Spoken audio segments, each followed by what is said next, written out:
Hey everybody, welcome back to Crossover Attack, episode 21. I'm Eric Freshley, and I'm joined here by the new Jim Ryan himself, Hunter Davenport. That's right, I'm Jim Ryan. Nice to meet you. We got what I think is going to be a fiery episode this week, because we have we missed last week, unfortunately, and even if we hadn't missed, it would already be a busy episode, but then you pile on an extra week on top of that, and we got three massive stories here, at least three, and then some smaller ones as well. So it's gonna be a humdinger of an episode, I believe, for sure. But let's start off as we always do. Actually, you know what? Let's not. Let's switch things up, because gaming feels like it's falling apart at the seams, and I think that's the most important thing I want to talk about. It has been a hell of a bad.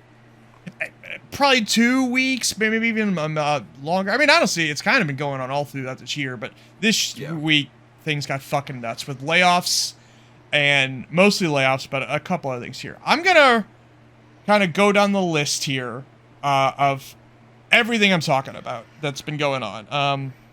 And it's a lengthy list, unfortunately, and this is just, like I said, the last couple weeks. And you can just interrupt me when you want to talk about any one of these individually, but then kind of at the end we'll get into the whole thing. First, Sega canceled the game Hyenas, which was Creative Assembly's I think PvPvE live service game, and it was in beta testing, and like from what I hear from the beta testers, it felt like it was almost done, but now they killed it. Also, Creative Assembly. Oh, they also canceled some unannounced games at other European studios, and there's going to be some layoffs at Creative Assembly. As a matter of fact, there might have already been. So that's bad. Creative Assembly is a studio that carried Sega through when they were going through some dark times of like Sonic 06 and shit like that. Creative Assembly was banging on with Total War, and that was like their only success for a while. Also, the makers of Alien, Isolation, and other things. And attached to this story was some interviews with some Creative Assembly people who revealed that this was Sega's most expensive game ever, which seems crazy. Like, this is a game that honestly I thought never really looked interesting at all. I know that's harsh to say, and maybe they could have pulled something out, but I don't think they really had a great idea there. And the fact that Sega made that their most expensive game ever is... Yeah. Not to deride free-to-play games. Like, this is not my intention by saying this. I don't think this was free-to-play, was it? Well, live service in general, I guess, would be my thing. I don't think it's very smart to put hundreds of millions of dollars into a live service game, especially right now. That's definitely... We're going to talk about that a lot here, because kind of towards the end here, I want to talk about live service a lot. This is going to be lengthy. There's a lot of this I want to talk about. Also, very strange. It kind of got revealed that Neil Blomkamp was working on this game a little bit. No. Or at least at the beginning, to like kind of help set up some of their background. Sega, what are we doing? I know. Team 17, who are the makers of Worms, and they also have gotten into publishing recently. They published a lot of great indie games. Blasphemous 2 they published. There's another one recently. Can't remember, but they're doing a restructure where they laid off 50 QA people. By the way, actually, I should say almost all these layoffs, it seems that QA was hit on like all these teams. Getting it the hardest, yeah. They're laying off 50 QA people, and their CEO is leaving, which this is the only one where you can say at least the CEO is paying some prices for this shit too. So I guess there's a little bit of, I don't even want to say credit, but at least it's good to see that that the people on the top are also paying for some bad choices. Not that I even want to see them lose their jobs necessarily, but, most of these, the CEOs are untouchable.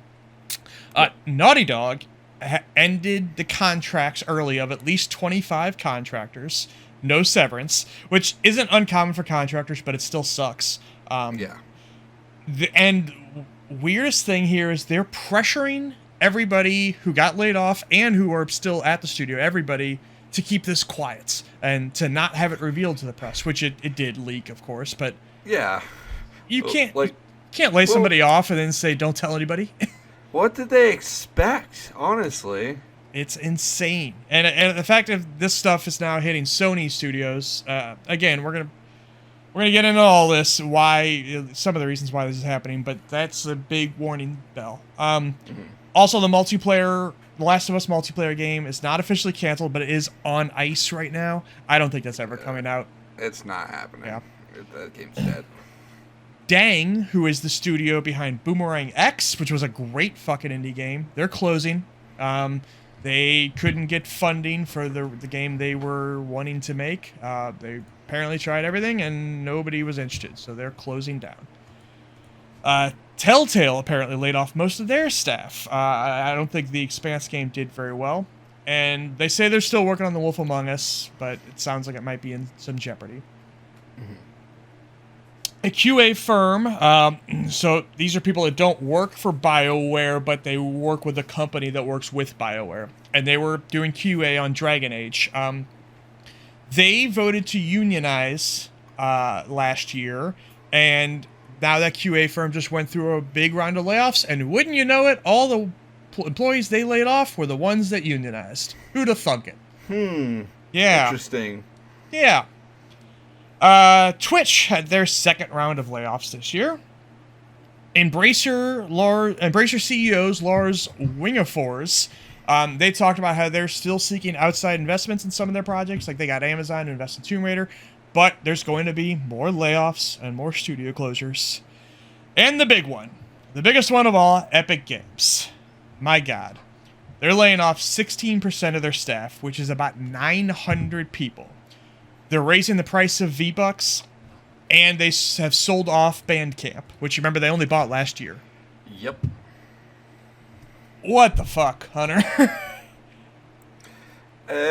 Tech industry's in a recession, unfortunately. Like, it's just like... And that's not, like, downplaying it. It's just... It sucks because all the, like... Games have been great this year. It's been the best year for games since, like, the 90s, I'd say. Best year for game releases, worst year for the game industry. It's like, it's insane to me that, like, these companies are making record profits, and somehow they can't afford to keep people on for some reason. That's the thing you had mentioned about record profits. Experts have been expecting a recession to be coming for a long time. It didn't come, at least here in the U.S. We're not in an actual recession, but these companies are acting like they're preparing for it. Like it's still going to come, even though it seems like it's not going to be. Definitely things are, there's trouble afoot. Yeah. I think, and this is not in any way to excuse what these CEOs did at all. But there is a problem coming where there's no real solution that I can see, and that is that the next trend is not obvious. Nope. Live service is not... I know a lot of people are saying, oh, the bubble's burst, it's dying. No, it's not, but... It's definitely no longer the safe bet. It's definitely no longer the, you can't lose on this. They thought, hey, maybe the trend will be VR. It's not. They thought maybe the trend will be NFTs. It's not. Free-to-play is still a big thing. But, like, what the next safe bet is absolutely not obvious. It's not, Sony's, they do the single-player games better and bigger than anybody, but I think those games, they sell astronomically well, but they're also astronomically expensive to make, and I don't think they are as profitable as a lot of people believe. No. Now, they're first party, so, like, kind of the point of them is to get people to buy the console, so, like, that's kind of okay, but that's not the answer either, I don't think. There is no just, like, obvious answer right now. I think on the point of Sony's first parties, I think they kind of can't stop making those, but they do need to diversify more is the issue. Yeah. Because there's no diversity in any of these companies' lineups anymore. Like Microsoft, I will give them this. Microsoft does do diversity better than Sony will ever do. Like it's just like there's so many things on Microsoft that I can't see myself playing, but like people are going to want to play them. Yeah. Nintendo's Nintendo. They can keep making exclusives forever. Yeah, I know. Nintendo's kind of out of this whole conversation. They're like a whole different deal. Yeah. Well, I look at Sony and I'm like, I don't know what they're gonna do. Yeah, and that kind of goes for everybody though. Like, games as service is. I mean, I'm kind of just saying the same thing again, but like, that's not the obvious answer. Single player is not the obvious answer. NFTs isn't it? Like, there is nothing on the rise. If I made you the head of if I made you the CEO of EA or Ubisoft right now, and I say, all right, set aside what kind of games you like. That doesn't matter. Yeah. Just greenlight some games that are guaranteed to be big successes now. Like, I don't know what you do.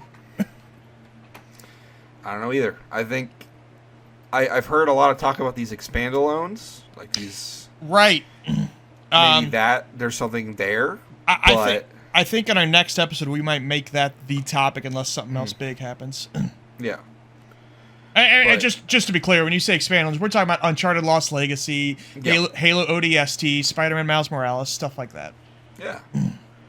Yeah. To get into Epic Games a little bit here, Fortnite, I don't necessarily think that Fortnite was the reason for this. I mean, I'm sure it doesn't help. It might be kind of over its peak a little bit, but there's a couple things going on here. Number one, remember they ate a $250 billion fine from the FCC recently for dark patterns. They also have picked a long-running legal war with Apple. They have been bringing the fight to Steam with paying for exclusive games on Epic Games Store. Fortnite had to be removed from mobile due to all the Apple stuff. They bought a bunch of companies like Psyonix and Harmonix and the Fall Guys. I can't remember their name, but the Fall Guys teams that apparently they can't avoid trying to do this metaverse shit. Apparently can't afford, is what I meant to say. They're paying to give out the free games. They bought a goddamn mall. That's going to be their new office studios, apparently late next year. But that is hilarious. I know. And so a lot of these things individually, I'm happy that somebody's bringing a fight to Apple to get Apple and Google to change some of their policies. I'm happy there's an alternative to Steam. But maybe you don't need to do all these things at the same time. Maybe you can ramp them up more responsibly. And the other thing, Epic, like all these, even though Epic's not public, but still, like all these companies, the biggest problem, of course, is expecting infinite growth, no matter what. Like, you can't just be profitable anymore. You always have to be more profitable next quarter than last, or people lose their jobs. And that just gets to be insane at a certain point, especially with how long games take to make. It's just a mess. It's a goddamn disaster, and I don't think it's going to get any better for a little while.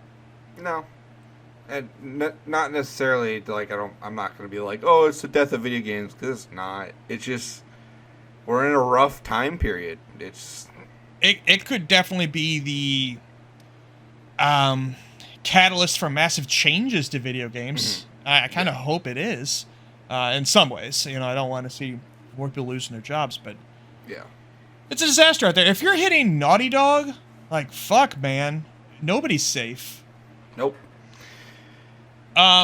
In some brighter news, CD Projekt Red, along with some other studios around Portland, are forming a union. I don't think it's all of CD Projekt Red, but it's a lot of them. Polish Game Dev Workers Union. Also 100 devs at Avalanche, the guys doing Contraband and did Just Cause and everything. 100 devs there have unionized too. I don't think unionization is the only, I don't think that's going to fix everything all of a sudden, but hey, that certainly helps a lot, or can help. Yeah, just a big damn mess. So there we go. Oh, one other thing I will mention, like I said, I don't think there's an obvious solution, but one thing that can help, Nintendo's doing it, and Sony's doing it a lot, is, using your IP to make theme parks, movies, things of that nature. Even though, like I said, I don't care about video game movies, but, there's been a lot of successes recently. Last of Us TV show, Mario movie, the Nintendo theme park thing. It's been working out for a lot of these companies. I mean, in that regard, there is like higher quality being putting into these things too, sure, which makes it like a viable option that more people want to see. Like Last of Us, as much as I didn't want the show, that show's great, and it is like kind of opening the floodgates for maybe more video game prestige television. Yeah, but we got Fallout coming in next year. That'll hopefully kind of be the next one there. Hell yeah. And also Netflix announced this week a couple more animes they're doing. Tomb Raider. I think they announced Tomb Raider 4, but they showed it for the first time. Devil May Cry, which Devil looks May awesome. Cry. Yeah. Yeah. Anyway, I'm sure this isn't the last time we'll be talking about this. It does feel like right now a House of Cards. It does feel like massive changes are needed. Mm-hmm. And like I said, no defense of these CEOs at all. The little people are paying the prices for bad decisions, but also I don't know what the right decision is for them right now for a lot of these. Like, there's no obvious path forward, and that is just, in some ways, just as for a consumer, it's kind of exciting. Like, I don't know where the hell things are going. But in terms of obviously somebody who cares about these developers and shit, it's. I don't want these people to lose their jobs. No. Yeah. Yeah, so, we'll be here, keeping an eye on all this. It is, it's a mess. It's a big down mess. Sure is. Now let's get into the actual games that we're playing, before we get to our other couple massive stories. I played Party Animals a very, very little bit. I really wanted to play more. Actually, it's funny, if we had done the episode last week, like our normal plan, I would have almost jack shit to talk about, just because I haven't played a lot of games, and it's not even because of lack of desire, or I don't know. I've had some shit going on, so I guess we'll just say that.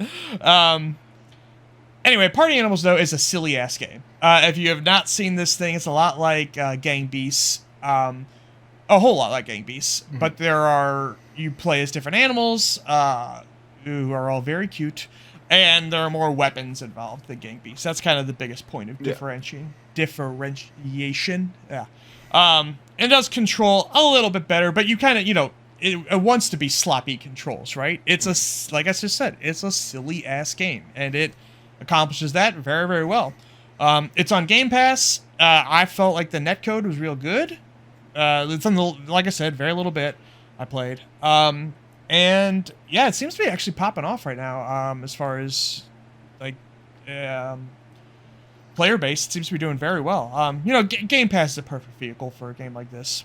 Yeah. Have you looked at it at all? I've seen people play it. Looks fun as hell. Yeah. I look at that and I'm like, okay, this is like better Gang Beast, and I think that's pretty cool. Your audio's cutting out there a bit. Oh, I was saying that it looks like a lot like a better version of Gang Beast to me. Like, yeah. Yeah, that's absolutely what it is. So that's real good. What's weird is it's on console Game Pass, but not PC. But very strange. Yeah, but there is crossplay, so if you buy it on Steam, you can still play with Xbox people. It's not on PlayStation at all yet. All right, you know what? I'm pretty sure that's true about it not being on PlayStation. But yeah, weird. Cyberpunk. Go off, sir. So, Cyberpunk's fucking awesome. I don't know. I don't have much to say other than that game fucking rules now. I mean, I liked it before. I played it again when that Edge Runner update came out, and I was like, oh, this is like, they're really trying to make this a better game. And then the 2.0 update dropped, and I'm like, this is like one of the best RPGs ever made. Holy shit. Wow. It's really good. It's so good. Are you into the Phantom Liberty section yet? So, here's the funny thing. No, okay. I am not. Okay. I completed a run of the main story, and I was like, okay, now I can do the Phantom Liberty stuff, because Phantom Liberty stuff gives you a new ending. And I want to do that. Yeah. So. What would you say, because I still have not played Cyberpunk, what is the number one change from the original game to the 2.0 version you like? The police system is so much better now. Okay. It is, like, leagues better. They're more involved. They have, like, unique voice lines and stuff like that. They actually chase you. Also, I love the new skill tree, and the updates they've done to that is really good, and it's really easy to understand, which I like. Which is my favorite thing in an RPG is when I don't have to spend like 20 minutes looking at a screen trying to figure out what I want to do. Yeah. Yeah, that people are really like that game has started to get flowers for a long time now, but boy, it really feels like almost a second launch at this point. It is fantastic. I've heard some people talk about nominating it for Game of the Year again, which you can do. Like that's legal. I would not argue against it. I'll be honest. It's that good. I jumped into another game that I would call as getting a 2.0 update almost, and that is, pardon me, Warhammer 40k Darktide. It's just hit console this week, but it's been on PC for a bit now. I think over a year. Pardon me. And I know I didn't play it during its PC period, or PC only period, but I know a lot of people were disappointed with it. This is, by the way, if people don't know, this is the makers of Vermintide and Vermintide 2, and it's essentially Vermintide in a 40k setting. So, like, it's a grimy space prison situation almost. Yeah. But with its Xbox release, at the same time they released on Xbox, they did like a 2.0 update to this game too. And now they also have full skill trees. It's a big week for skill trees. And I couldn't be happier about that. Now there's a lot more diversity in what you can do with your character. There's 4 characters, and you can really customize them and change them exactly how you want in a way that was kind of rigid before. And boy, this game is a lot of fun, especially in co-op. But even single player, it's okay. They fill in with bots, and they're fine. But man, you get a one to 3 other your friends together. There's not much better than Vermintide and now Darktide right now.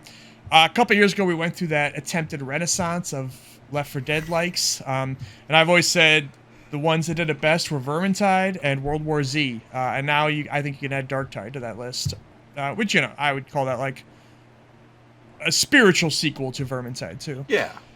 I'm playing as an ogre. Who is, just an ogre, basically. He's a tank. He's the giant guy on the team. He's the melee-focused guy on the team. There's really 2 melee-focused ones, but he's one of them.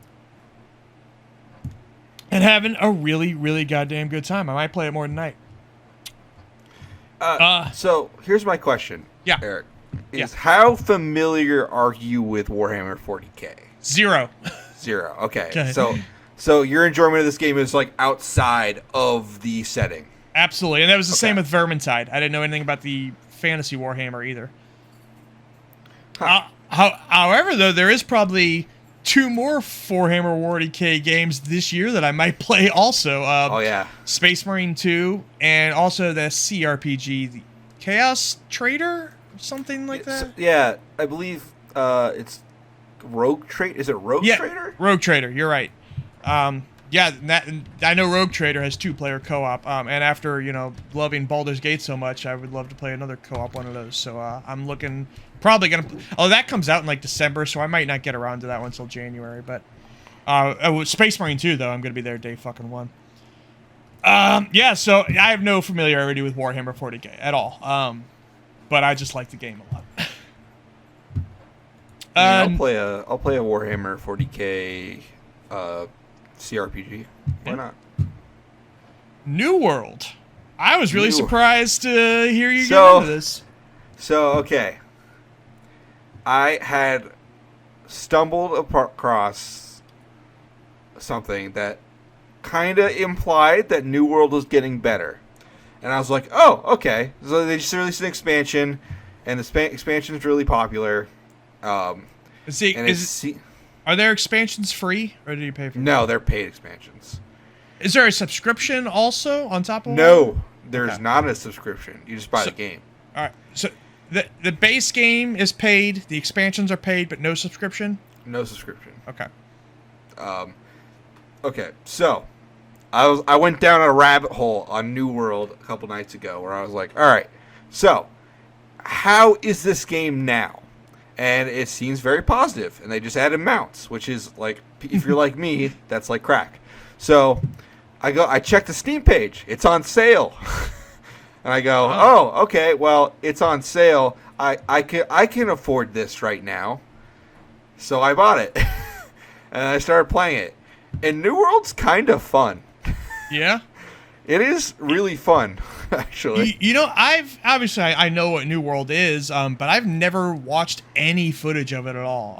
Is it real-time combat? Is it turn-based? So it is real-time combat, but it's also kind of a third-person shooter if you like guns.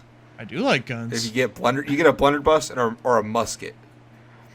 And the game turns into a first-person shooter, third-person shooter. It's really great, and it's fun to play, and the combat's fun, and I'm just having a good time in New World.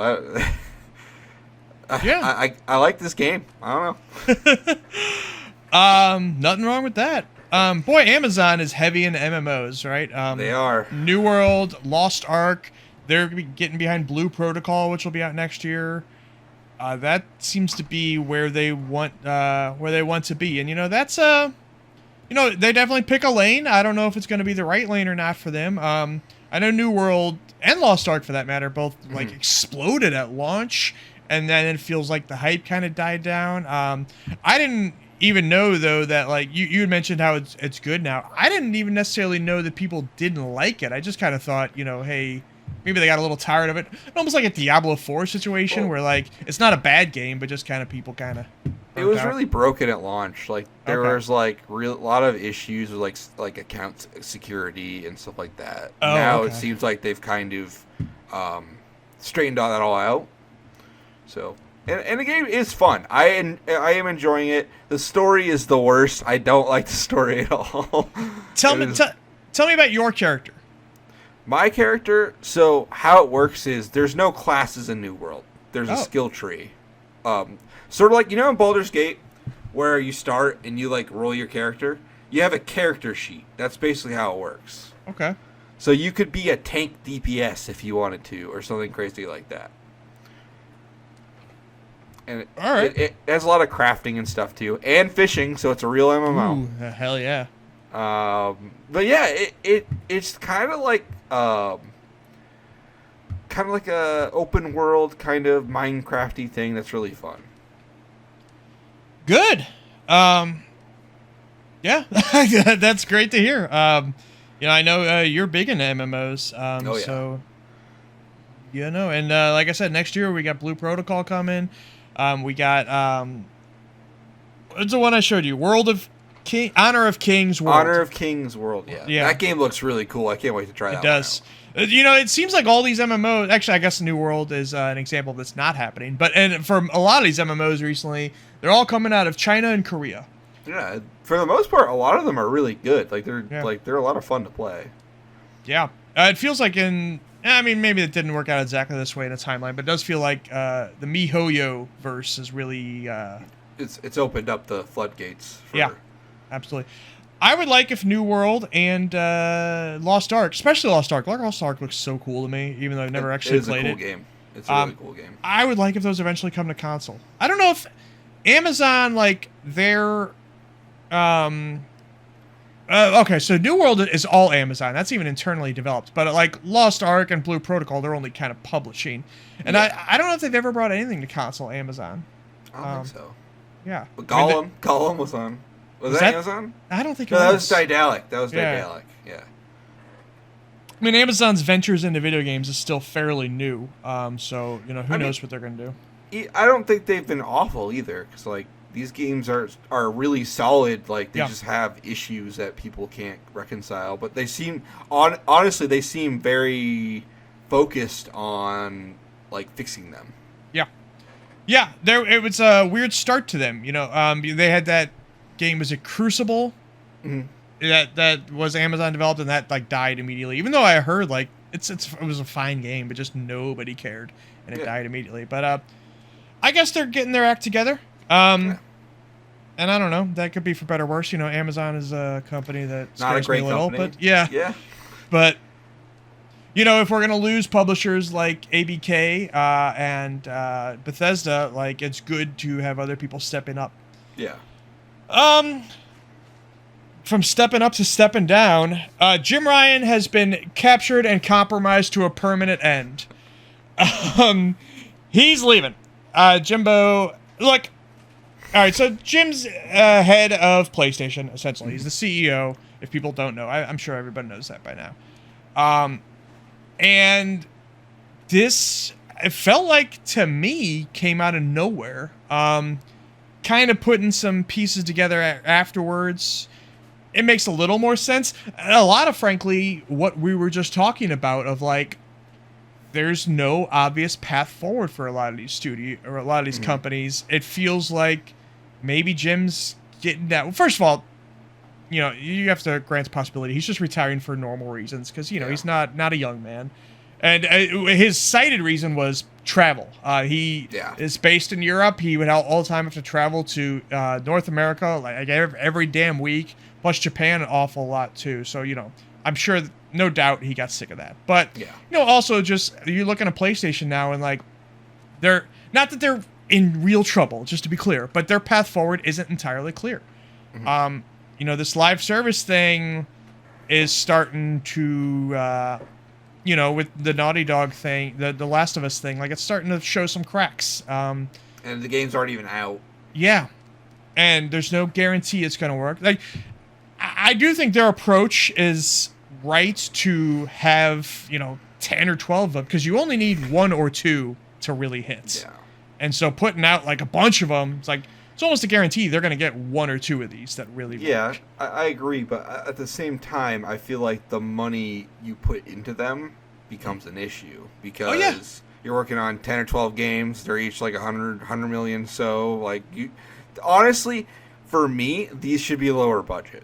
I really feel like these games need to be, like these live service games need to be lower budget in order to make money. You're absolutely right about that. And that was kind of the appeal of them for a long time for, from a publisher perspective is they were lower budget than a single player blockbuster. Yeah. But now I think it's still true-ish, but maybe less true. I bet that number is increasing. I bet it's not. Yeah. I think so too, but I'm also thinking a lot of publishers are backing off them now. But like I said, now I feel like I've said it 4 times now. But like, where else do you go? What else do you do? There's no clear path. Yeah. So and also like another thing with PlayStation, and this is industry wide by the way, but games are taking so long to make now that and some of this just. So people don't accuse me of complete plagiarism. Yes, some of this is reiterating a lot of things that Jeff Grubb talked about this week. But you think of the PlayStation 4 launch, a lot of that was wrapping up PlayStation 3 franchises, like Infamous and Warzone, or Killzone. Like they had launched games on PS4, and that was kind of wrapping up the franchise, right? Well, now games take so long to make that, like, the new IPs aren't really coming, at least for PlayStation. Like, we just had another God of War, and it was only the second one, of this since, the reboot. And, like, they are doing new IPs as their live service games, like Concord and, Fair Games, right? But as far as the single-player blockbusters, eventually, you're going to get some diminishing returns on God of War. You're going to get some diminishing returns on Last of Us. And, like, what's their next thing in that space? It's tough to tell because the games just take so damn long. Yeah, and it's like, there was a period of time where Sony was a little less afraid to experiment. Everybody. And it feels like everyone sort of like rested their laurels on these big franchises, and I like these games. Don't get me wrong, but at the same time, I'm thinking back to like the PS3 and like even the beginning of the PS4, where it felt like Sony would just make whatever and just be like, we're trying new things, and now it's like, oh well, we'll make Spider-Man and we'll make God of War. And that'll be our and Horizon, and that'll be our big 3. It's like, I don't know. I feel like we're missing something here.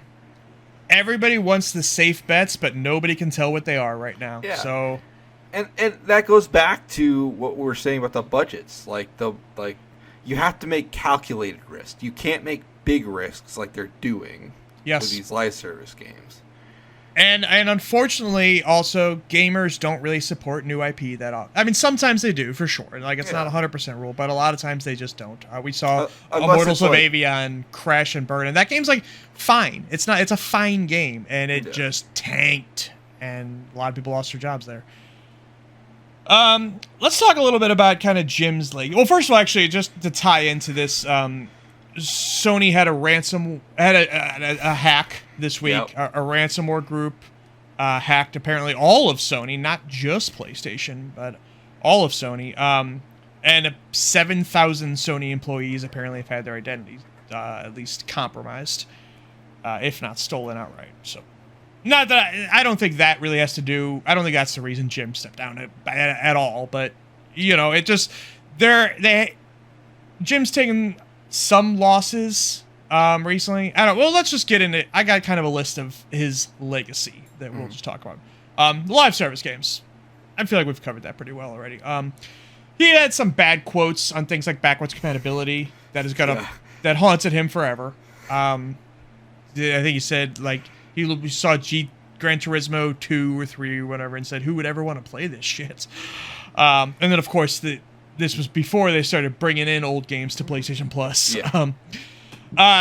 Sony's really downplayed Japan since he took over. Which is very strange. Mm-hmm.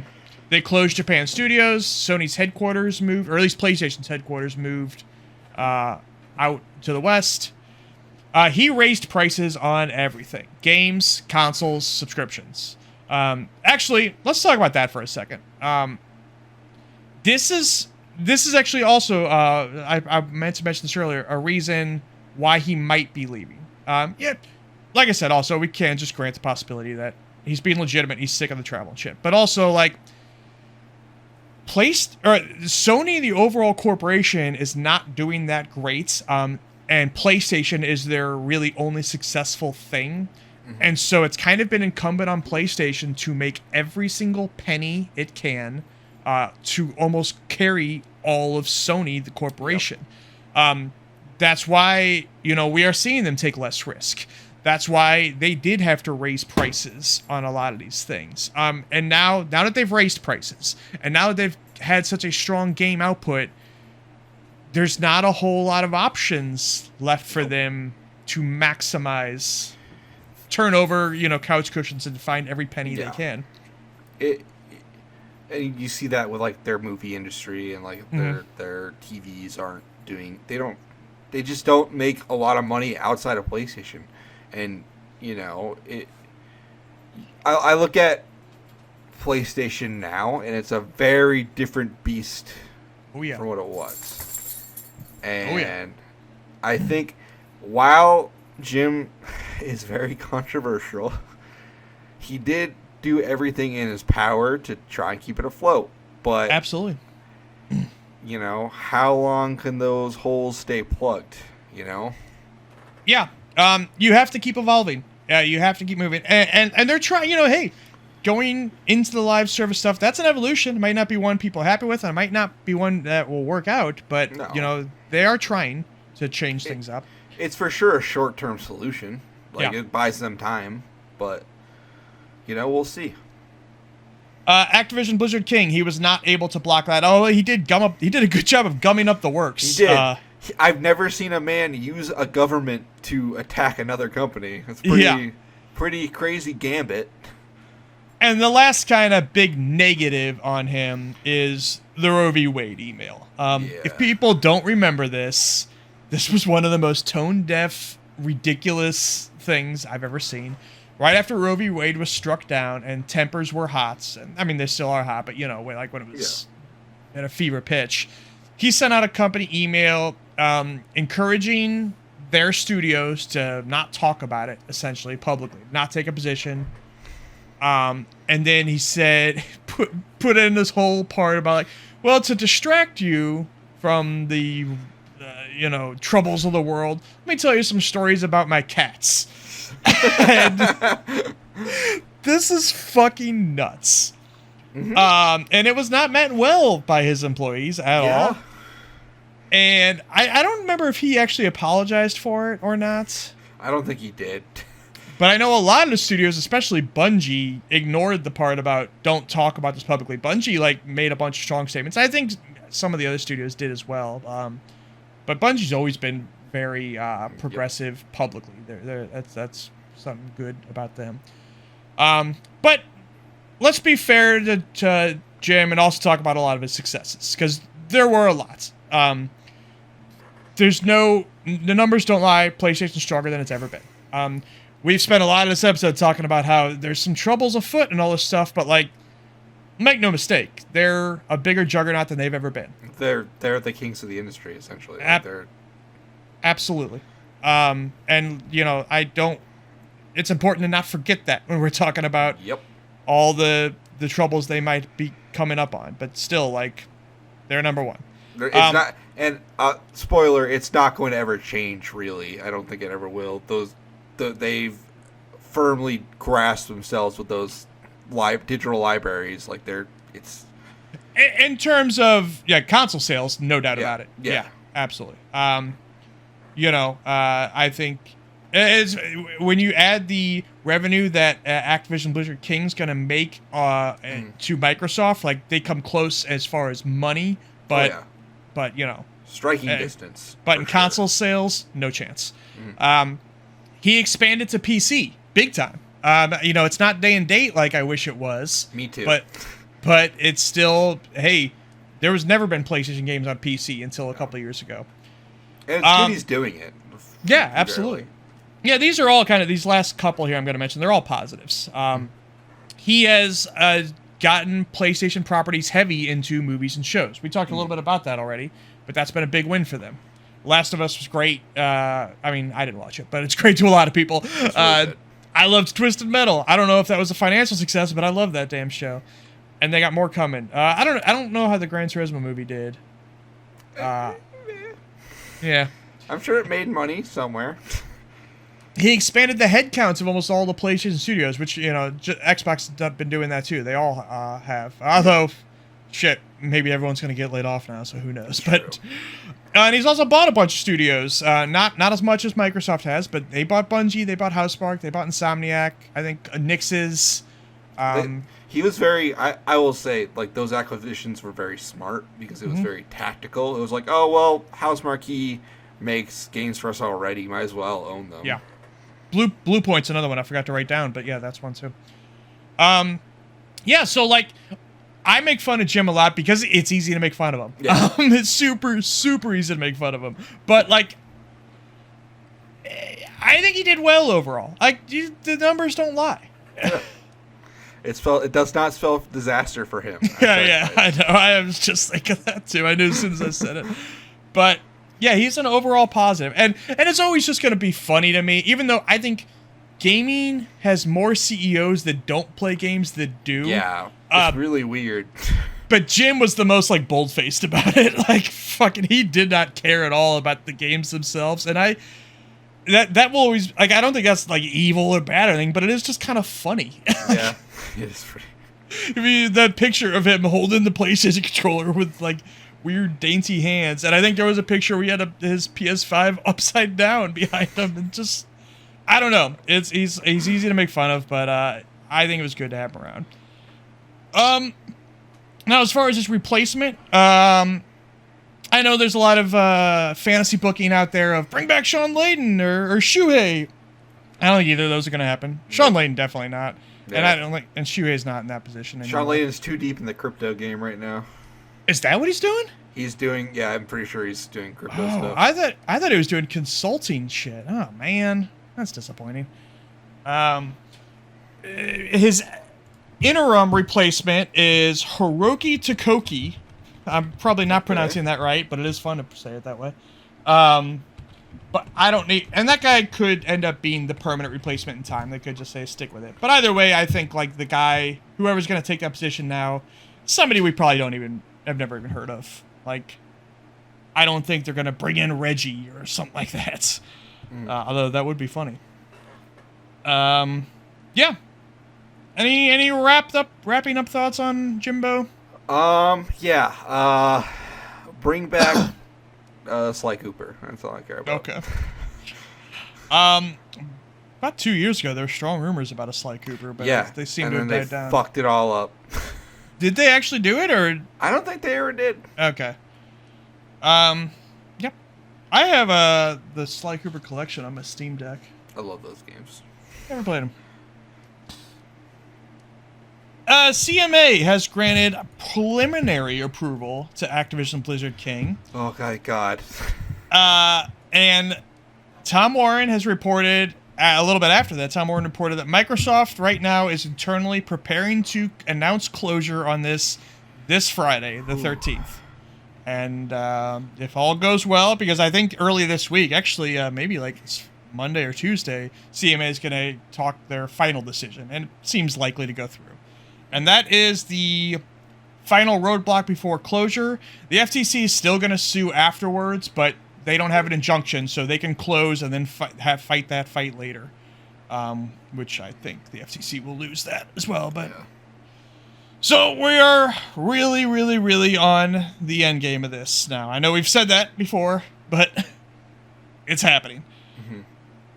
The last kind of major story that is a multi-part thing, and this is now a couple weeks old, but I still want to get into it somewhat. As part of the FTC lawsuit, somebody at Microsoft screwed up and posted a bunch of documents that they were supposed to have a lot redacted, and they were not. So this is one of like the biggest information leaks I think that I've ever seen in games. It's the most insane thing I've ever seen, like, ever. Yeah. I got a bunch of bullet points here to hit, but this whole thing was fucking nuts. Elder Scrolls 6 is exclusive, and for some reason this was news, which, like, I thought, what? Duh. At first, like, for a couple weeks there, when we were talking about this before, I was like, maybe it could come out on PlayStation, and then like, the more I think about it, I'm like, it's kind of dumb for them to do it, to be honest. Absolutely. Yeah, there's no chance that, unless, like, okay, this game's probably 6 or 7 years away, so, you know, you have to grant that there could be major shifts before now and then, but... When we all have the Omni box, the one box where Sony and Microsoft collide, it'll be on Sony. But if we assume for a moment that the industry's pretty much in the same shape it is today in 6 or 7 years, there's no chance this is coming to PlayStation. Yeah, I could see something like an Elder Scrolls spin-off game maybe coming to PlayStation, but like I don't know. I could see the Oblivion remaster we're going to talk about later. Maybe that. Yes. WB Games, Microsoft was, and that we now know for 100% certainty, Microsoft was talking to them at the same time they were talking to Bethesda. So it was like, we might get both, and they ended up only getting Bethesda, but that almost happened. The IP was the biggest that's the issue, the biggest hurdle there, yeah. Even though, like, those are great teams, but the only IP you're going to bring with you is probably Mortal Kombat. Yeah, because I think Ed Boon owns the rights or something crazy like that. I think WB owns the rights, but, like, you can't sell Nether. I just feel like because it's a video game first IP, unlike Batman, WB would have to know that they'd have to give that up. I think. And if they don't, then fuck, man. What would NetherRealm make without it? It's the craziest thing to think about. Killer Instinct? Or Tao Fang. Tao fucking Fang, Fist of the Lotus. Tattoo Assassin's Revival. Yes. So, this Nintendo thing. Mm-hmm. Oh my god, this was frustrating. There was part of this where, alright, somebody within Microsoft who's not at Expo... Alright, this was during the time when Microsoft was almost going to buy TikTok, if you remember that. That almost happened. Nuts. Yeah, somebody within Microsoft, I think who was on the board of directors, sent an email to Phil Spencer and basically said, hey, you know, before we go through this TikTok thing, is there anything else we could spend our money on instead? Maybe Nintendo or Valve? And Phil Spencer had to kind of, you know, because he had to kind of say, hey, that'd be great, but no, it can't fucking happen, of course. No. And he had to say that diplomatically and politically. And a lot of people took that to mean Phil Spencer wants to buy Nintendo. Like, no. Fucking read the thing. He's saying, like, yeah, it's like me saying I want to date Sydney Sweeney. Yeah, that'd be great, but not going to happen. And you're also insane if you think Sony or like Tencent or even Ubisoft would not love to own Nintendo. Absolutely, everybody.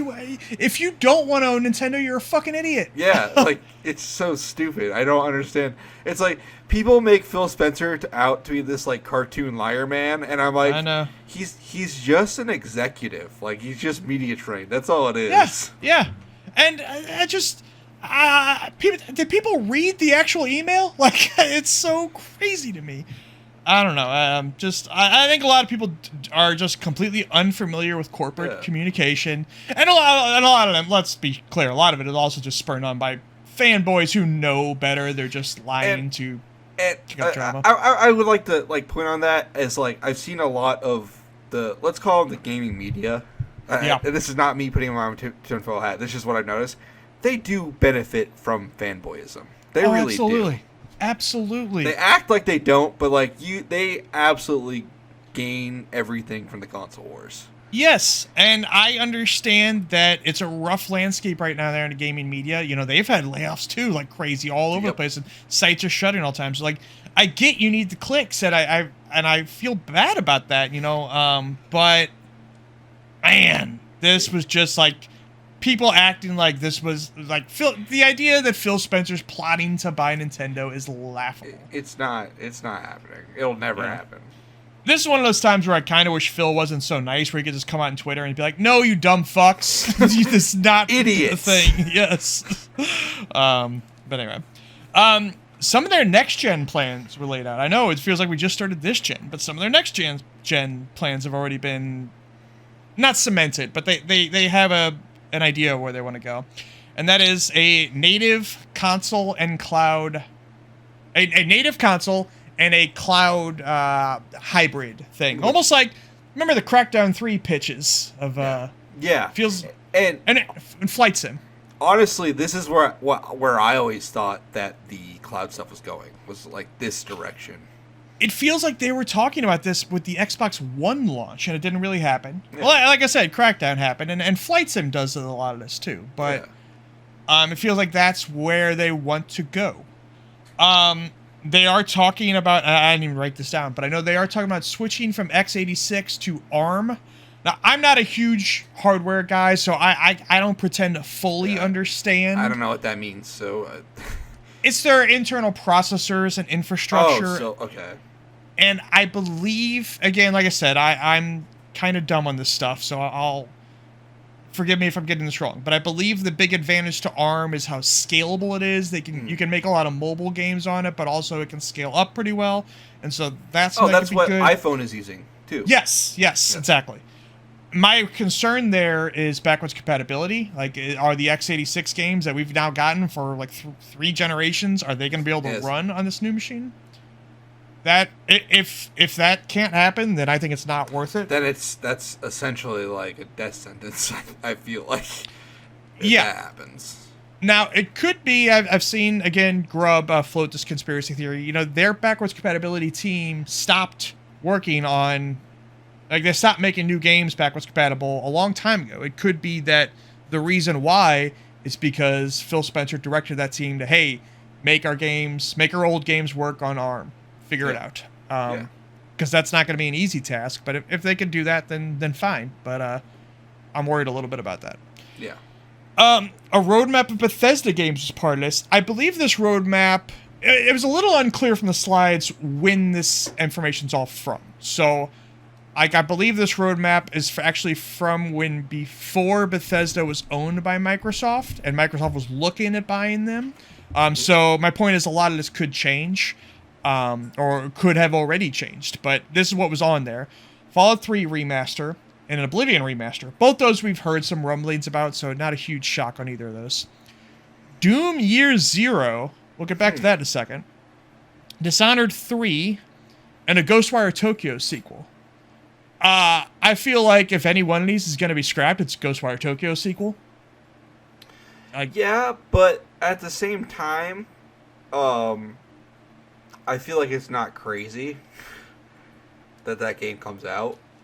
It's not that crazy, but I don't feel like Ghostwire Tokyo made a lot of headway. Like I think that Hi-Fi Rush from Tango was much more. Yeah. I don't know. I feel like there's a lot more grace put towards Tango nowadays. Yeah. They made Evil Within 2, and that should have never happened, in my opinion. Oh, really? It's crazy that happened. Like, that game exists. You know, and there is a lot. You know, we've been talking a lot about Risk in this thing, but I do feel that Game Pass mitigates a lot of Risk. Mm-hmm. Yeah, actually, we're gonna get into that again later. Like, it's funny. Some of these big stories are gonna all tie together this week. Doom Year Zero. I'm a little reluctant there. If it's what I think it is, which just sounds like a prequel, right? Yeah. I don't think the Doomslayer needs a backstory. I like him to be a character that is just like Have you head played empty, Doom Eternal? head empty, kill demons. I've not played Doom Eternal. Okay. Then I won't. He does he? Okay. Oh, Well, okay. maybe it's already too late then. I will say, okay, I'm come out and say it. His That's fine. backstory fucking rules in this game. These Oh, games. okay. So, yeah, I don't know. Could be cool. We'll see. Yeah. Dishonored 3. You know, I wonder how This Redfall is gonna affect that. this is the one I'm the most hyped for. I fucking love Dishonored. Well, here's it's unclear from the slides. Like, would this be Arcane Lyon? Would it be Arcane Austin? Because when Dishonored 2 came out, those teams weren't necessarily split like they are now. No. Like, they both worked on Dishonored 2. Yeah. And Arcane Austin was back then wasn't a big enough studio to be making their own games. They were like a support. They just had 100 people there, I think, at the time, and they were just supporting Leon. Now they are almost two separate studios. So which one would make it, or would they finally combine again for this? I don't know. I don't know, but I'm pretty excited because I love those games. Yeah, I feel like like we've talked about this before. I kind of got a pitch of what I would like Dishonored 3 to be, and it would involve Emily. And although also, I should say I haven't finished Dishonored 2, so maybe the story leaves it in a different place. But I don't know. So those were on the roadmap. Maybe still are. We'll see. I feel like id's game, whatever it is, if it's still Doom Year Zero or not, we'll probably see it in 2024. I imagine. Is it Maybe. Daikatana 2? I was hoping it was Quake, and it still Me might be. too. I would love a new Quake game. Yeah.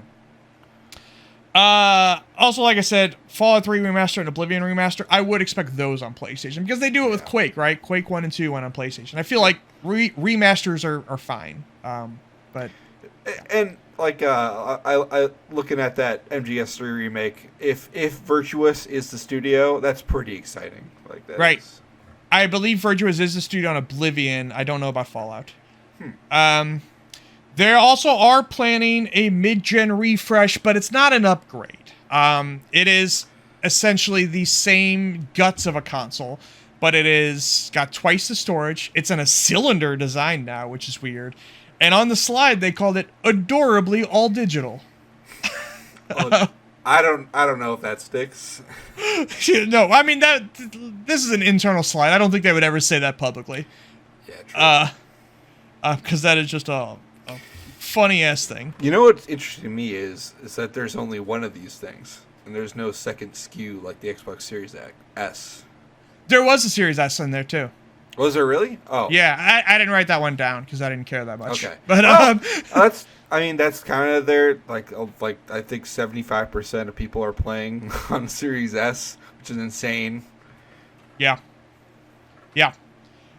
They're planning a new controller that is a lot like the DualSense. It has gyro, it has rechargeable batteries, it has a speaker, it has haptics, it has quieter buttons. Wow. Yeah, that'll probably launch alongside the cylinder console next year, I would assume.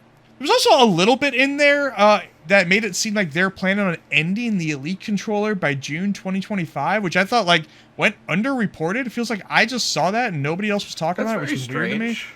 Yeah. Is there a new Elite coming?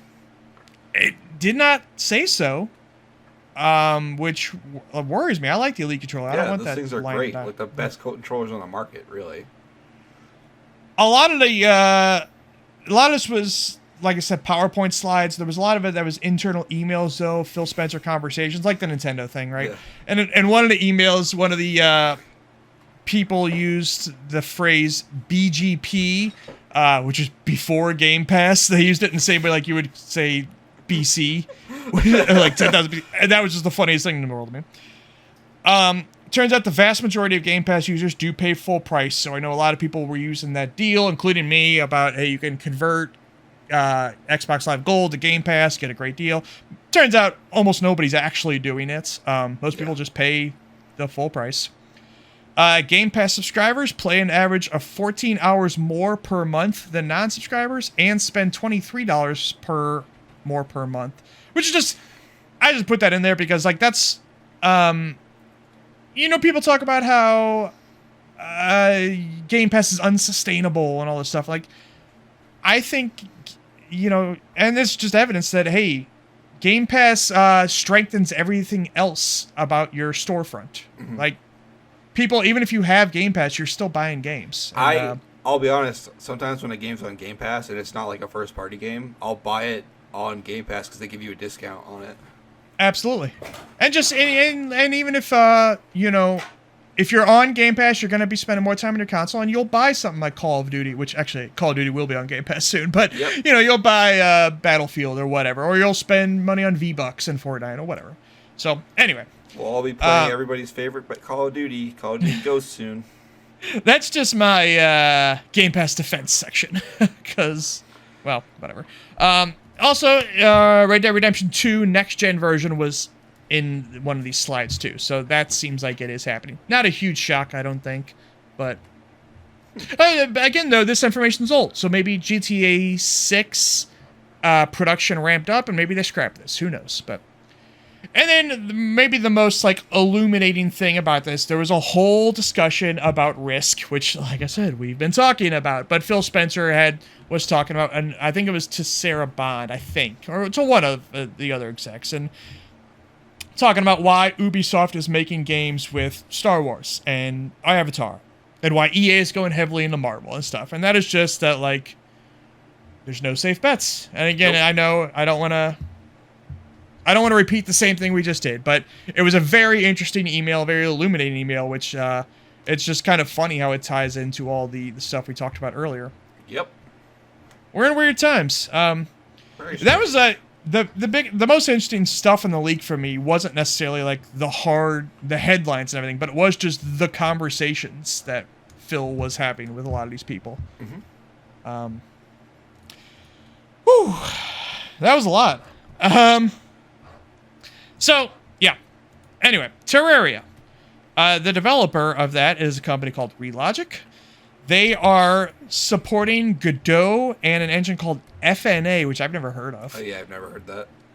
But these are apparently competing engines to Unity. This is all to spite Unity, because even though Unity did walk some of that stuff back that we talked about last episode, it still doesn't seem great. It's better than what they originally announced, but it still seems problematic. And Terraria has decided they're giving $100,000 to each of those engines, Godot and FNA, and they're giving $10,000 to each one out every month as well. Because they just, apparently Terraria just wants to prop up other engines other than Unity. Mm-hmm. So that's good, I think. Redfall.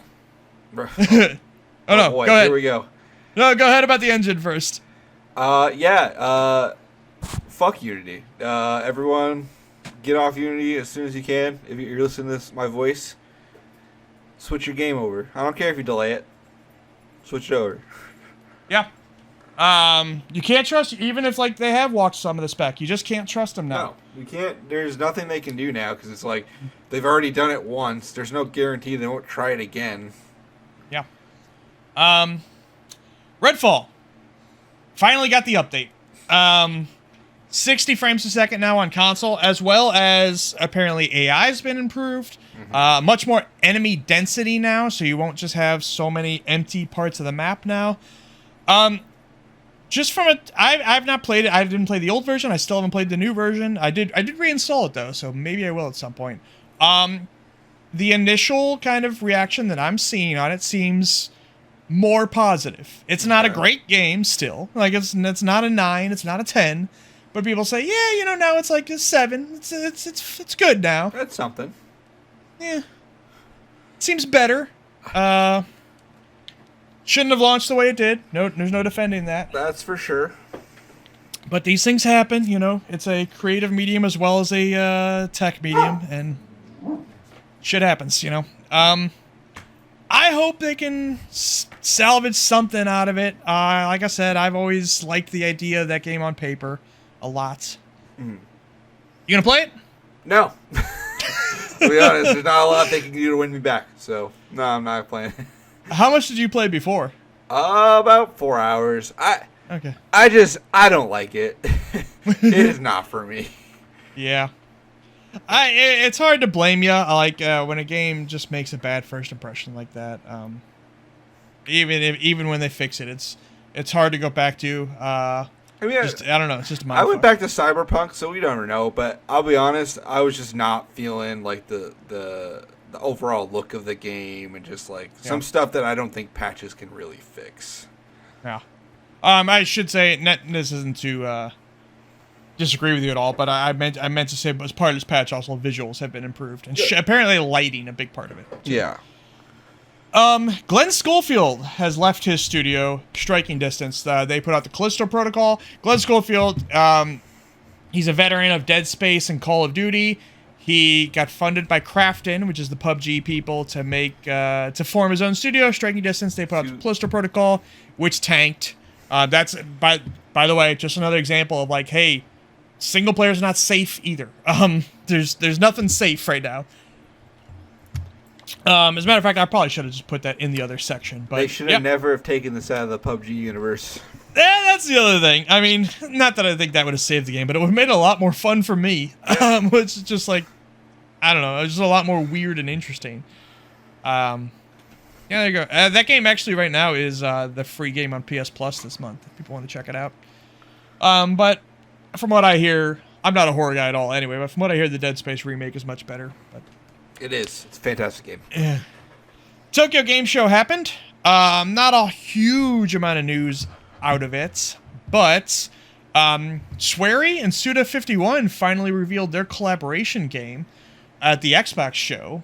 Hotel Barcelona, it's called. And now that this was a couple weeks ago, I actually forgot a lot of details. I wish I wrote it down. But I remember it was a 2D, not horror, but it was definitely like horror coded, I guess, but also very funny and goofy as you would expect out of these two. More, I don't know, more Gremlins than like Hellraiser, I guess. I don't know. That's a terrible description. But that game's coming next year. It looks fun to me. It looks rough, but in a way that I'd kind of expect out of them. Like, I almost want their games to be a little rough. Yeah. If that makes sense. Party Animals is getting an Ori collaboration. Ori and, I can't remember Ori's friend's name, but both of them, they're going to be skins in Party Animals. Blind Forest, that's his name. Yeah, that's the other guy. Like a Dragon Gaiden is going to be Game Pass on day one. Ooh, I'm so excited for that. And Ishin, Like a Dragon Ishin, is on Game Pass now. That just happened this week. And you should all play that. If you're listening to this, go play it. Don't turn the podcast off, but go play Like a Dragon Ishin after. You can listen to the podcast while playing. Yeah. Phoenix Wright trilogy also got added to Game Pass, and this was a big deal because this trilogy, it's same thing right now with Mega Man Battle Network. It launched on PlayStation, Switch, PC, and skipped Xbox, and now finally. Weird. Yeah, I almost feel like some of these companies, and Square is the same thing. This is kind of maybe a downside to Microsoft, is I feel like a lot of companies will wait for a Game Pass offer. And they're like, well, we're not porting your game to your console until you pony up and give us the Game Pass money. I have always heard that like a lot of Japanese game devs kind of look down on Western dev in a lot of ways. Yes. So maybe that's a part of it. Yeah. Could be. But Capcom's been getting big into Game Pass recently. Yeah. They did Exo Primal there. They did They did Monster Hunter Rise. And that game next year, Path of the Goddess? That game was cool. So, Yeah, it does. So there you go. I hope that they pony up and get Battle Network Collection on there too. They should. Dragon's Dogma 2. I think was that the first gameplay we saw? It was definitely the longest look. I don't know. I honestly think it might have been like the first extended look. Yeah. That game looks rad. I never played the original, but the first game is the best 8 out of 10 you'll ever play. Okay. This one's looking super cool. It's not co-op, but you get these NPCs that feel. Yep. I don't know. They feel pawns. smart. Yeah, pawns. You're right. They feel smart and customizable and neat. They are companions that you can essentially train, and like you can like mix and match your party with other people's pawns, and it's fun. It's a good time. You know what's kind of funny? Before this is going back now, I guess a couple years, kind of before we knew what Halo Infinite was gonna be. Which I still haven't played the game, actually, but I was kind of thinking in order to... People were saying, like, Halo needs a God of War 2018 moment where to throw everything away. And, well, they just wanted a whole new idea on the franchise. Okay. And I was thinking they need to do some kind of story where Chief and... somehow gets stranded with a platoon of like new trainees who like have never seen combat, fresh out of military academy or whatever the fuck. And essentially he has to like train them. And I was thinking, yeah. And I kind of had the idea of something that is actually a lot like pawns in this game of like, hey, eventually you can kind of specialize them into different groups and they get stronger as they go, get more experience and that kind of deal. Seems like Dragon's Dogma is going to do something. I mean, like I said, I didn't play the first one, but it seems like that's kind of a similar idea, and that's neat to me. Yeah, I guess it's not that different from like a party in a RPG, but I don't know. You just don't see it in action games too much. That pawn system is in the first one, and it's very good. I'm curious to see how they improved upon it. Yeah. It looks real cool. That presentation got that game on my radar, where it was not before. Game's gonna be awesome. I can't wait. I believe that's still scheduled for next year. We'll see if they can hit that. Please, Capcom. Criterion. We talked a bit a couple episodes ago about how EA has essentially split the company into EA Sports and EA Entertainment, and it's no longer how. FIFA Ultimate Team can't pay for BioWare anymore. Like, they are splits. Well, Criterion was on EA Sports. Now they have moved over to the EA Entertainment side of the business. They're still going to do Need for Speed, but they're also going to have a big focus on Battlefield now. They're going to join with... Okay. If you remember, Battlefield was recently moved under Vince Zampella is now in charge of Battlefield. Even though it's not going to be Respawn, it's still Vince Zampella doing it. So I think it's still going to be DICE and now Criterion combined with Vince Zampella overseeing it all. It's weird, but... Very strange. Yeah. And Criterion's always helped on Battlefield with the vehicle stuff, but now this seems like a lot more. Hideki Kamiya, excuse me. He's leaving Platinum Games in October, which now we're in October. I wrote this down last month, but... So he's leaving this month. He tweeted that, and then he followed it up with a tweet of him posting a picture of his underwear after he had ripped them. Yeah. That's Kamiya. So Kamiya is a legend. Yes. But he's controversial. Yeah. I like his Twitter antics. I'll just say that from the beginning. I know a lot of people hate that. He blocks everybody, if people don't. If you tweeted him in English, even if you're complimentary, even if you're nice, doesn't matter. If you tweet him in English, he's gonna block you. Yeah. And he says that in his description and shit. He doesn't speak the language. It's you shouldn't have to learn English to interact with your dumbass on Twitter. I really don't think he should have to. And I just think it's funny. It is funny. It's hilarious. I don't think people should take it seriously. They did a wonderful 101 Kickstarter, and one of the stretch goals were if you donate this amount of money, he will block you on Twitter. That's just hilarious. Awesome. I know there's a couple people who get really mad at him when he does that. I don't know. I think it's hilarious. You should take Twitter. He should do it more. Don't take Twitter seriously. I believe he actually blocked Platinum Games after this announcement. That's amazing. And Kami, if you don't know, he was a guy at Clover, did Beautiful Joe, did Okami, God, what else at Clover? He did work on Resident Evil, I believe, as well. Yeah. And then when Clover shut down, he started Platinum Games. They did Bayonetta, Vanquish, Astral Chain. He was not the director of all these games. After a while, as a matter of fact, he hasn't directed a game in a little while. No. But he was a guy, one of the execs at the studio recently. And now, where does this leave Platinum? I think you and I differ a little bit on this. Okay. So, I don't want to get controversial here. I don't want to. Okay. I don't want to. Get it. So, I think this leaves Platinum in a very bad spot, personally, because I know I see it was Bayonetta 3 was reviewed well.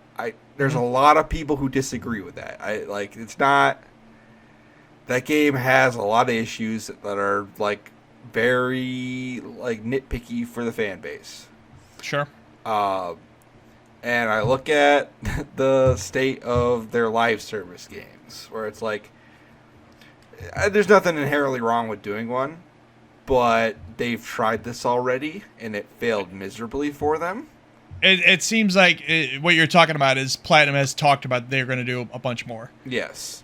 And I look at Kamiya leaving, and I'm like, I wonder how much of that is because Kamiya doesn't want to make these games.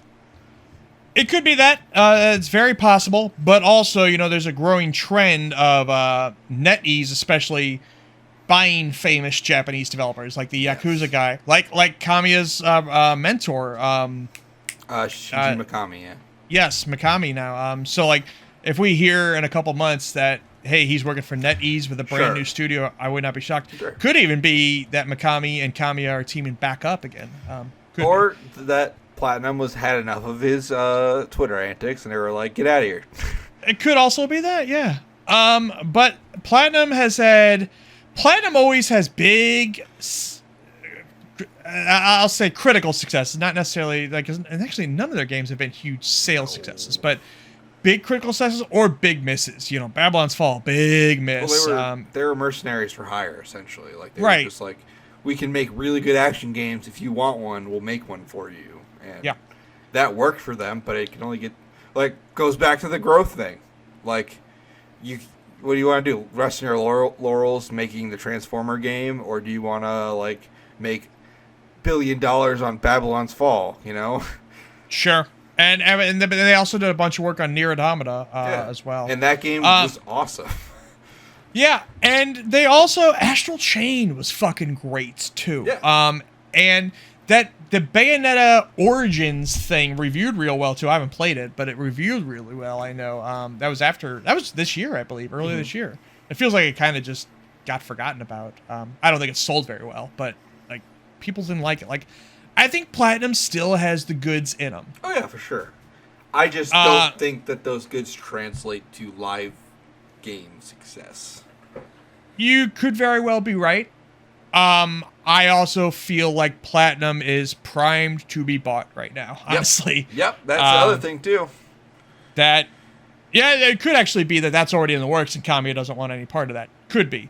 But even if that's not happening yet, it probably should happen soon. I don't know who it would be. Saudi Prince money, probably. Yeah. Oh, fuck. I didn't think of that, but you could very well be right. Or Tencent, or, actually, I always hate to be the guy every episode to be like, Microsoft should buy him, but hey, maybe Microsoft should buy him. It would be, I know they want more Japanese studios is the thing. It would be funny if they revived Scalebound now without Kamiya, his dream game. I would feel awful for him. I know. It's a mean thing, but it would be hilarious. Anyway, I'll be interested to see what he's doing next. I'll be interested to see what Mikami's doing next. It's a great period of change right now. SAG-AFTRA members have voted to 98% voted to authorize a video game voice actor strike. The strike hasn't happened yet. We don't know if it's going to happen, but now it could. They're negotiating to stave off the strike right now. Right. That would be, if that happens, that would be a lot of delays. A lot of delays. I believe this affects WB. I don't know. There's a list. It's not all studios. I don't know how that works exactly. Why is it not all game bet studios? that there is a governing body for the big ones, and there's not for indie studios or anything like that. Because that's how it is for films. Is indie films who have been filming this whole time, and there's an approved list. I pulled up the SAG-AFTRA statement here. With signatory video game companies, Activision, Blind Lights, Disney character voices, EA, Formosa, Insomniac. Why would it just be Insomniac and not all of Sony? That's very strange. Take-Two, VoiceWorks, and WB Games. I wonder if that's because of Spider-Man. There's some sort of governing body through Disney for Insomniac. You very well could be right. That's a good point. Johnny Cage is a huge cock. He does. He's got a hammer on him. Yeah, boy. You know what? I'm not even going to explain that story. Let's just leave it there.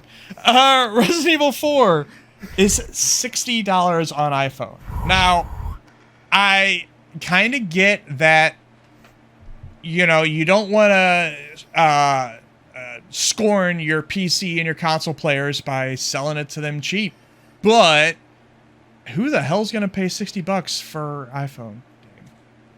I honestly don't know. But hey, I never would. Honestly, these iPhone games that they're putting out, it makes a lot of sense. I mean, everyone's got to quote Blizzard, everyone's got phones, right? And yeah, everyone's got phones, but that Blizzard game was free to play. It was. The business model's not the same on phones. Not. Everybody has it, but that's not. People don't expect to pay $60 or $70, and people didn't want to pay $10 for Super Mario Run. I don't know. I think it is the most cynical thing in the world to be $60. You can play Assassin's Creed Mirage if you want to, I guess. But you cut out there. Oh, there you go. But yeah, it's bizarre. I just don't see people doing it. Yeah, I don't know, and I don't know how. We talked about this before. It's going to get to more console games or premium games, whatever, are going to release on phones. But I don't think that player base wants to pay these prices. And I don't know how you circle that square. They've got a challenge ahead of them. Bring back the N-Gage. That's my solution. Oh, fuck yeah! Always bring back the N-Gage. I mean, honestly, it's going to be it's gonna have to be a subscription, right? It's gonna have to be a Game Pass like model. Yeah, I mean, it could be Game Pass themselves or some kind of Game Pass like model or Apple Arcade like model. Are the only way they're gonna make this make sense, I think. Because you put this thing on $60, I don't know. I just don't see anybody buying it. But hey, maybe I'm wrong. The KOTOR remake trailer that was revealed in 2021 has been privated. Also, Sony deleted all their tweets about this game. Which is nuts. Yeah. Now, we've been hearing for a while this game might be in trouble. It jumped studios. It was at Aspyr originally, and it jumped over to Saber. I think Saber does great work. They were probably the right studio to do it. Yeah. But you got to remember this is all under Embracer, and Embracer's fucking falling apart. Now, Sony claims they did this because of music licensing, but they got Star Wars trailers on their YouTube that are way older than this. I don't know. That seems fishy to me. Is this thing canceled, or is it gonna happen but Sony's no longer involved? Is it just gonna be a multi-platform game, or are they just telling the truth? It's just music licenses, and this is all something about nothing. I could see it still coming out. I mean, it doesn't. If it's truly at Saber right now, and Sony's just not involved or whatever, I can see why they'd be so quiet about it. It's one of those things where it's I don't know if you cancel this thing because the license is so hot. Like, it's like... Sure. It seems like a smart idea to do. It does. It's just fucking Embracer, man. That's the issue, though. There's nothing safe at Embracer right now. There's nothing guaranteed anymore at Embracer. Yeah. Man. I kind of feel like it's probably not going to come out. And I hope I'm wrong because KOTOR is one of my favorite games of all time. And I'm a big believer in Embracer. Or I'm sorry, not Embracer, in Saber. They did that World War Z game that I just love so much. And they also do those Mud Runner games as well. Yeah, I don't know. I hope I'm wrong about that, but I got a bad feeling. Mm-hmm. Cuphead had an update. It added a bunch of, like, an anniversary update. Added a bunch of extemporaneous stuff, concept art, and like a music player and all this stuff. But what was strange is the update is exclusive to PC and Xbox. This game is on PlayStation and Switch, but they're not getting the update. That's so weird. It is, and I have the game on Xbox, so it doesn't affect me. But I don't think this is cool. No, it's a weird new problem. Is the idea of like exclusive updates? Yeah, very strange. Very, very strange. And I understand that Xbox, they were when this game was an indie game, they supported it before PlayStation or Nintendo. They gave a lot of money to this game way back in the day, but I don't know, man. That just feels bizarre to me. You know what also feels bizarre is that Cuphead's not on Game Pass. Yeah, true. Feels like it should be. Yeah, I agree. City Skylines 2's console versions got delayed to the spring. PC version's still on track for later this month. That is also Game Pass Day 1, for that matter. Peter Molyneux is back. He's releasing a game next month, and it is a Web3 business simulation game. What? Yep. Nothing has ever seemed so inappropriate, or nothing has ever seemed so appropriate, and also so poorly timed. Here's my question. Is it a simulation of owning a Web3 company, or is it, like, just a simulation game running on Web3? I think a simulation game running on a Web3. That's fucking weird. In their own press release, they described it as highly anticipated, which is just very funny. Of course he's a crypto guy. It makes so much sense. I know. Like, it absolutely fits, but also, like, this is the worst time to release this game. Both for it being Web3, for one thing. Also, business simulation, just in a term where, like, businesses suck right now. Yeah. And nobody likes business right now. I don't know. Although it does appear that, like, he sold NFTs on this game years ago, so, like, he's going to be safe no matter what. No, if this game tanks, spoilers, this game's going to tank. What the hell? Peter's going to be safe. I know. Like, and I always have a soft spot for Peter because of how fucking weird he is. I mean, I do too, but, like, it's like, come on, man. I know. It's just a bizarre thing. I don't know. Maybe after this, I'll make Goddess 2, hopefully. No. Online functionality. Actually, wait. Somebody needs to ask Peter how he feels about Fable coming back. I would like to hear his... He's probably all for it. Probably. Like, Cliff Blazinski these days seems to be all for new Gears stuff, so I guess that's... Yeah, I saw him on Twitter recently. Oh, well, this will be a news story. I saw him on Twitter recently talking about the new Gears game. Yeah. Where he's like, I heard a rumor about the new Gears. Yeah, it sounds like somebody told him some inside info that he's very excited about. I'm always excited about it. I love me some Gears. Did you start Gears yet? I know you were talking about it. No, I haven't yet, but I'll get to it eventually. Online functionality for the Wii U and 3DS is dying in early April. This includes all, playing games online. We already knew about the store. I think the stores were already gone. But now, hey, the original Super Mario Maker, basically dead. The original Splatoon, basically dead. A bunch of 3DS games. R.I.P. It's not unexpected, but it's always a bummer. It is. Mario Maker, the original Mario Maker is better than Mario Maker 2, unfortunately. And now that's just gone. And, you know, it seems like some people are trying to put together some homebrew stuff. But, you know, you never like to see these things happen. No, it's always sad. Yep. And Nintendo just, you know, they do online poorly. And they sure do. They always kind of have. And, you know, their 360 and PS3 networks are still up, even if the stores are closing. And probably always will be. You know, I don't want to jinx it. But anyway, that's a bummer. That is it. How are you feeling? I feel great about the industry in general. I know.